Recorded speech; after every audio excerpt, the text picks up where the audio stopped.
All praises, glory, and honor goes to Yahweh, Ba'ashem, Yahushua, Ba'ashem, Rakah, Quadash, double honors to the apostles and the elders of Great Millstone who rule well and who has taught us this truth. Shalom wa barakim, lahabakarim, peace and blessings to the elect. This is Genesis 6:12. It says, And the Heavenly Father looked upon the earth, and behold, it was corrupt, for all flesh have corrupted his way upon the earth. So this is during the days of Noah. All right, and during the days of Noah, it was exceedingly wicked. If you read up Genesis 6:5, and the Heavenly Father saw that wickedness of man was great in the earth, and that every imagination of the thoughts of his heart was only evil continually. Okay, it says, and it repented the Lord that he had made man on the earth, and it grieved him at his heart. All right, so during this time, during the days of Noah, every thought that man had back then were evil thoughts, and they actually acted on those evil thoughts. So it was a very wicked place. Okay, so the Heavenly Father said that the end of all flesh is come, meaning he was going to wipe out the entire planet Earth. And the way that the Lord ended up doing it was by way of a flood. He flooded the entire earth so that everyone drowned on the earth except for Noah, his sons, and their wives. All right, verse 13, it says, And the Heavenly Father said unto Noah, that the end of all flesh is come before me, for the earth is filled with violence through them, and behold, I will destroy them with the earth. And the significance of this is that there's no new thing under the sun. All right, and those same evil spirits are on the earth right now. And the Heavenly Father is going to do the exact same thing.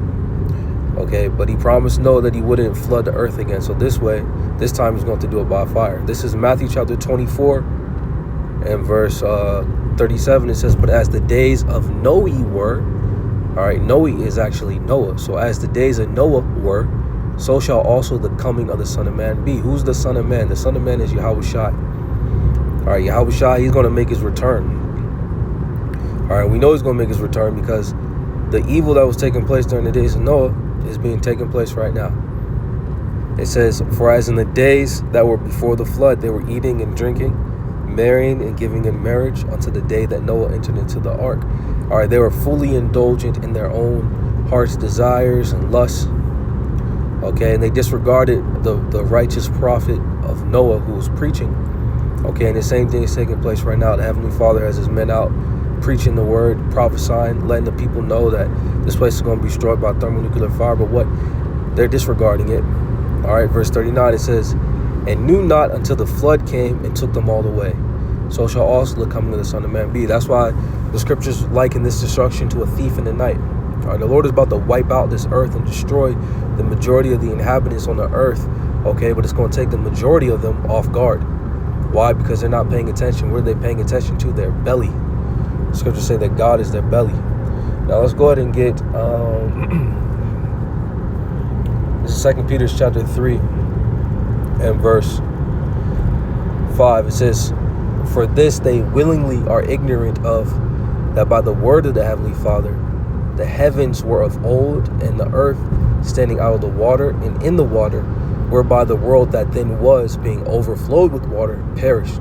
All right, so a lot of people are ignorant of the story of Noah, how the Heavenly Father flooded the earth. Why? Because they were wicked. All right, they're ignorant of it because if they were conscious of it, if they were considerate of it, they wouldn't be doing the same things that they did back then.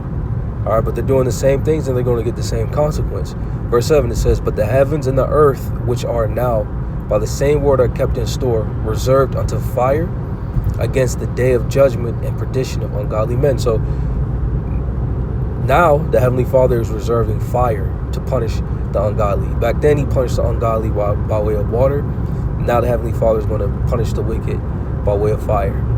All right, now let's go ahead and get let's get some 2nd Esdras scriptures. This is 2nd Esdras chapter 15. All right, and 5, it says, Behold, saith the Lord, I'll bring plagues upon the world, sword, famine, death, and destruction. And the ultimate plague is that fire, okay, which is the sword. All right, it says, verse 6, it says, For wickedness have exceedingly polluted the whole earth, and their hurtful works are fulfilled. So the wickedness have reached an all-time high, and Heavenly Father is he's done. All right. Therefore saith the Lord, I'll hold my tongue no more as touching their wickedness, which they profanely commit. Neither will I suffer them in those things in which they wickedly exercise themselves. So the Lord is no longer going to allow the wicked to prosper and the wicked to continue in its wickedness. He's going to put an end to it. And the way that he's going to put an end to it is by fire. All right, it says, behold, the innocent and righteous blood crieth unto me, and the souls of the just complain continually. And on the flip side, for balance, are the elect souls that are in the spirit of Noah, that are in the spirit of Lot. All right, they're praying, they're making supplication unto the Lord continually to come speedily and deliver us out of this wicked, abominable place. Okay, and the Lord's going to do so. He's going to avenge his men. Now let's go ahead and get 2 Esdras chapter 8 and 1. It says, He answered me, saying, the Most High have made this world for many, but the world to come for few. So the Heavenly Father, right now there's several billion on the planet Earth. Okay, but the majority of them are going to be destroyed, because the world to come, which is the kingdom of heaven, is for a few.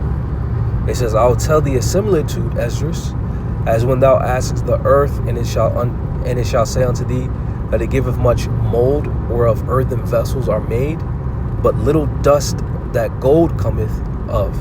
Even so is the course of this present world. So comparatively, okay, the people that are going to be destroyed is likened to the dirt in the ground. There's a never-ending amount of earth. Okay, but when you dig into that earth, there's little specks of gold scarcely spread around the planet Earth, and that's likened unto the elect. It says, verse 3, it says, there be many created, but few shall be saved. So the majority of people on the planet Earth right now, just like in the times of Noah, they're going to get caught up in the destruction that the Heavenly Father is going to bring. Okay, and the few that are going to be saved are the few that's actually taking heed to the Lord's message and to his warning and getting right before he comes. 2 Esdras chapter 9 and 15, it says, I have said before, and now do speak, and will speak it also hereafter, that there be many more of them which perish than of them which shall be saved. So it's repetitive, okay? The majority of people are going to perish in the coming days. It says, like as a wave is greater than a drop. So if you compare a droplet of water, those are the people that are going to be saved. You compare a tsunami wave, those are the people that are going to be destroyed. Verse 21, it says, and I saw and spared it greatly, and I've kept me a grape of the cluster and a plant of a great people. Because the Lord is even going to kill his own people. Okay, out of the nation of Israel, the cluster of grapes, the Lord is only going to keep one grape of that cluster. That's the elect. Verse 22, it says, let the multitude perish then which was born in vain. Okay, the multitude, the majority of the people on the planet Earth, their life is vain. It's vanity, it's empty, it's worthless, and they're not going to make it. It says, and let my people, and let my grape be kept, and my plant, for with great labor have I made it perfect. And the Lord is perfecting the elect through trials and tribulations, understanding, wisdom, knowledge, understanding. Lord willing, this was edifying. We'll give all praises going on to Yahweh Shem Yahushai, double honors to the apostles, that was a great millstone, the rule well, Shalom, Rakim, Bakari, peace and blessings to the elect, Shalom.